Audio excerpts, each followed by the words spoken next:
Hi viewers, welcome to our channel. ప్రస్తుతం మనతో పాటు దాము బాలాజీ గారు సీనియర్ జర్నలిస్ట్ ఉన్నారు. వారితో ఒకసారి మాట్లాడదాం. సార్ నమస్కారం సార్. నమస్తే.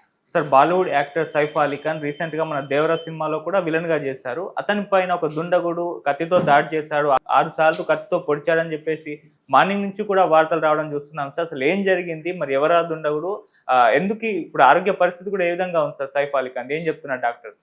మన దేవరలో విలన్గా చేశాడు కాబట్టి ఇప్పుడు తెలుగు రాష్ట్రాల్లో కూడా ఇది సంచలనం అవుతుంది. సో నిన్న అర్లీ మార్నింగ్ 2:30కి ఒక దుండగుడు లేదా ఇంట్రూడర్ అంటున్నారు, ఒక ఇంట్రూడర్ వాళ్ళ బాంద్రాలో వాళ్ళ ఇల్లు ఉంటుంది, ఆ ఇంట్లోకి చొరబడి సైఫ్ అలీ ఖాన్ మీద అటాక్ చేశాడు. దాదాపు 6 కత్తిపోట్లు ఉన్నాయి. అందులో 2 కత్తిపోట్లు గాయాలు చాలా లోతుగా దిగాయి. అందులో ఒకటి వెన్నుముక దగ్గరగా దిగింది. సో తర్వాత కొంత కత్తి మొన కూడా కొంత ఇరుక్కొని ఉంది బాడీలో అని కూడా చెప్తున్నారు. సో నిన్న 3:30కి ముంబైలో లీలావతి హాస్పిటల్కి తీసుకొచ్చారు, అర్లీ మార్నింగ్ 3:30కి. సో అప్పటి నుంచి కూడా న్యూరో సర్జన్ డాక్టర్ డింగే, తర్వాత plastic surgeon doctor Jain, anaesthetist Nisha Gandhi, వీళ్ళు ముగ్గురు కలిసి సర్జరీస్ చేస్తున్నారు. ఆల్రెడీ ఇందాక వచ్చిన న్యూస్ ఏమంటే ఒక సర్జరీ సక్సెస్ఫుల్గా అయింది, అతనికి ప్రాణాపాయం అయితే ఏమీ లేదు. ఇంకొక మణికట్టు మీద ఒక గాయం ఉంది, దానికి సర్జరీ ఈ ప్లాస్టిక్ సర్జన్ చేస్తున్నారు. సో అతను కాళ్ళు చేతులు అయితే ఆడిస్తున్నారు అనేది హాస్పిటల్ ఇందాకే లీలావతి హాస్పిటల్ నుంచి అతని హెల్త్ అప్డేట్ ఇచ్చారు. సో దాని తర్వాత ఆల్రెడీ వాళ్ళ భార్య కరీనా కపూర్ వాళ్ళ అక్క కరిష్మా కపూర్, వీళ్ళందరూ కూడా మార్నింగ్ 4:30కే హాస్పిటల్కి చేరుకున్నారని చెప్తున్నారు. బేసిక్గా ఇప్పటి వరకు వస్తున్న సమాచారం ఎక్కువగా ఈ సంఘటనకు సంబంధించి డీటెయిల్స్ ఎక్కువగా లేవు. అయితే సైఫ్ అలీ ఖాన్ టీం మాత్రం ఒక ప్రకటించారు. అదేంటంటే సైఫ్ అలీ ఖాన్ ఇంట్లో బర్గ్లరీ జరిగింది, అంటే దోపిడీ ప్రయత్నం జరిగింది. ఆ ప్రయత్నంలో భాగంగా ఒక దోపిడీ దొంగ సైఫ్ అలీ ఖాన్ మీదకి అటాక్కి వస్తే సైఫ్ అలీ ఖాన్ అతనితో పెనుగులాడాడు. ఆ క్రమంలో అతను సైఫ్ అలీ ఖాన్ నుంచి తప్పించుకోవడం కోసం సైఫ్ అలీ ఖాన్ని పొడిచాడు. సో దీని మీద మీడియా మిత్రులు, ప్రజలు సంయమనం పాటించండి, ఇంకా ఏమీ డీటెయిల్స్ లేవు, అది పోలీసు ఇన్వెస్టిగేషన్ చేసినాక చెప్తారు, అప్పటి వరకు స్పెక్యులేషన్స్ అవి చేయకండి అని అప్పీల్ కూడా చేశారు. ఇక పోలీసులు ఏం చెప్తున్నారంటే వాళ్ళు ఇప్పటివరకు అక్కడ వాళ్ళ ఇంట్లో 3 అటెండెంట్స్ ఉంటున్నారు, పని వాళ్ళు 3 ఉంటున్నారు. వాళ్ళల్లో ఒక అతనికి కూడా కొంత గాయాలు జరిగాయి, అతను కూడా పెనుగులాటలో భాగమయ్యాడు, అతనికి కూడా గాయాలు జరిగాయి. ఆ 3 కూడా విచారిస్తున్నాము, ఆ 3కి ఏమన్నా సంబంధం ఉందా అనేది విచారిస్తున్నాము. సో ఒక డౌట్గా ఉన్న ఒక పర్సన్ని కూడా, అంటే వీడేమో అని డౌట్ ఉన్న ఒక పర్సన్ కూడా పట్టుకొని ఉన్నామని చెప్తున్నారు.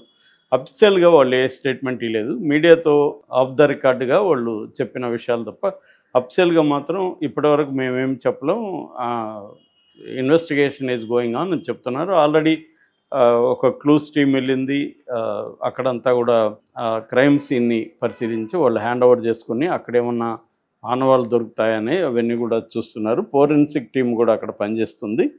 సో అట్లాగే కత్తికి సంబంధించిన ఫింగర్ ప్రింట్స్ వాటి మీద కూడా వర్క్ చేస్తున్నారు. అంటే ఆల్రెడీ ఏమన్నా ఫింగర్ ప్రింట్స్ బ్యాంక్ ఏదైతే ఉంటుందో వాళ్ళ దగ్గర, పోలీసుల దగ్గర, దాంతో ఏమైనా మ్యాచ్ అవుతుందా అనేది కూడా చూస్తున్నారు. ఇన్వెస్టిగేషన్ అయితే దాదాపు 3 బృందాలు దీని మీద పనిచేస్తున్నట్టుగా పోలీసులు చెప్తున్నారు. సో ఇక్కడ మనకి కొన్ని విషయాలు జనాలకి డౌట్లు ఏంటంటే వీళ్ళింట్లో సెక్యూరిటీ లేదా అనేది ఫస్ట్ డౌటు.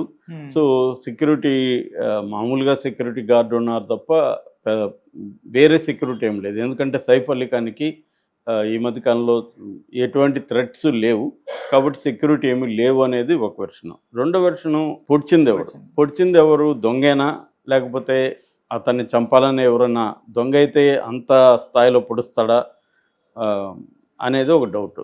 అంటే పొడవకూడదని ఏం లేదు, దొంగ కూడా పొడవచ్చు, కాకపోతే డౌట్ వస్తుంది. సో దొంగ ఆ టైంకి వెళ్ళి వాళ్ళ ఇంటికి వెళ్ళి అతన్ని పొడవాల్సిన అవసరం ఏముంది అనేది ఒక డౌట్ అయితే ఉంది. ఎందుకు ఈ డౌట్ వస్తుందంటే సైఫ్ అలీ ఖాన్ మీద గత కొంతకాలం క్రితం ఒక వివాదం చెలరేగింది. అదేంటంటే సైఫ్ అలీ ఖాన్, కరీనా కపూర్ పెద్ద కొడుకు తైమూర్ తైమూర్ అనే పేరు పెట్టడం పట్ల, ఎందుకంటే తైమూర్ మన దేశాన్ని దోచుకున్న ముస్లిం రాజుల్లో ఒకరు కాబట్టి తైమూర్ పేరు ఎలా పెడతారు, నువ్వు దేశద్రోహివి అని కొన్ని హిందూ సంఘాలు అతనిని విమర్శించాయి. సో ఆ రకంగా ఏమన్నా ఉందా అంటే రిలీజియస్ యాంగిల్ ఏమన్నా ఉందా దీంట్లో?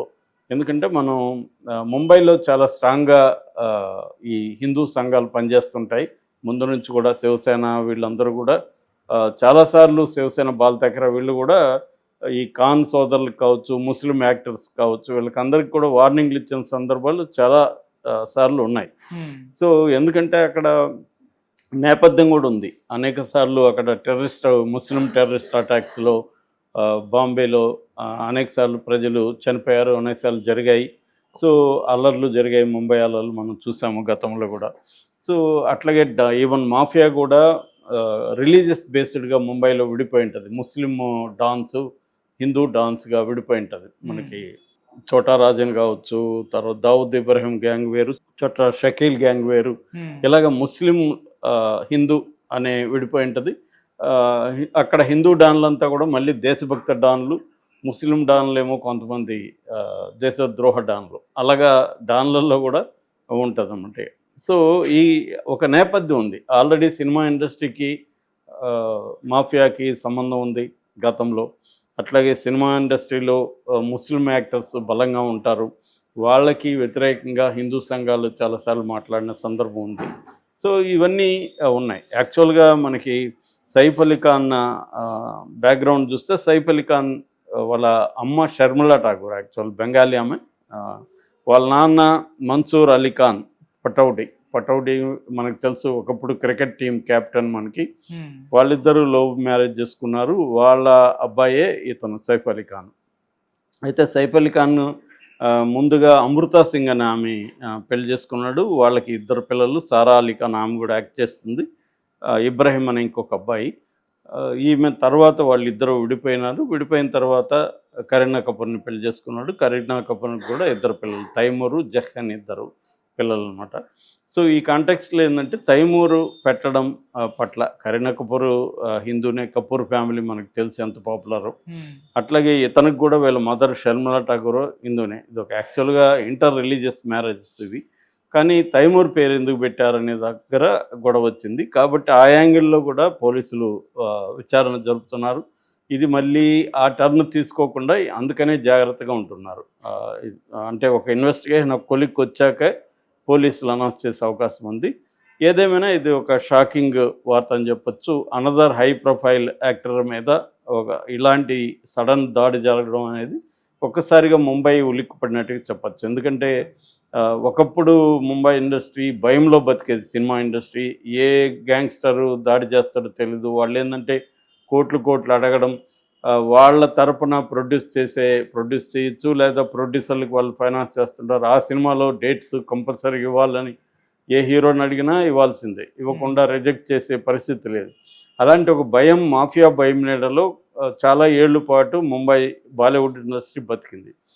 అయితే దాని తర్వాత ఈ హిందూ సంఘాల థ్రెట్ కూడా బలంగా ముంబై ఇండస్ట్రీలో ఉంది. సో మనకి ఇక్కడ పెద్దగా అర్థం కాదు, కానీ ముంబై హిస్టరీ తెలిస్తే కానీ అర్థం కాదు. సో అక్కడ ఇటువంటి అంటే వల్నరబుల్గా ఉంటారు అక్కడ. సో ఇక్కడ మనకు వచ్చే డౌట్ ఏమంటే, ఆల్రెడీ తన మీద వివాదం వచ్చినప్పుడు ఇతను ఎందుకు సెక్యూరిటీ పెట్టుకోలేదు అనేది ఇక్కడ డౌట్ వస్తుంది. ఆల్రెడీ మనం సల్మాన్ ఖాన్ చూస్తున్నాం కదా, ఆయన ఈ మధ్య హై సెక్యూరిటీ పెట్టుకున్నాడు, ఈవెన్ బుల్లెట్ ప్రూఫ్ వెహికల్ పెట్టుకున్నాడు. ఆయన ఏంటంటే పర్సనల్ సెక్యూరిటీ కూడా పెట్టుకున్నాడు, గవర్నమెంట్ కూడా ఇచ్చింది. అతనికంటే క్లియర్గా Lawrence Bishnoi gang already recce చేసిపోయింది, అటెంప్ట్ జరిగింది. సో వాళ్ళు ఎప్పటికైనా మేము చంపేస్తామని కృష్ణా జింక వేటాడిన కేసులో లారెన్స్ గ్యాంగు తీవ్రంగానే ఇది చేస్తుంది. వాళ్ళు చంపగలరు కూడా, వాళ్ళకి అటువంటి నెట్వర్క్ కూడా ఉంది. లారెన్స్ గ్యాంగు, లారెన్స్ బిష్నోయ్ జైల్లో ఉన్నాడు, కానీ జైలు నుంచే అనేక హత్యలు అతను చేశాడు. సో అందుకని అతనికి థ్రెట్ ఉంది. కానీ ఇతనికి క్లియర్గా థ్రెట్ బయటికి లేదు కాబట్టి ఇతను సెక్యూరిటీ తీసుకున్నట్టుగా ఉంది. ఏదేమైనా లక్కీగా వీళ్ళ భార్య కరీనా కానీ వాళ్ళ పిల్లలు కానీ ఈ దీంట్లో గాయపడలేదు. వాళ్ళకి ఎటువంటి ప్రమాదం జరగలేదు. ఏదేమైనా త్వరగా కోలుకోవాలని మనం ఆశిద్దాం. Okay sir, thank you so much.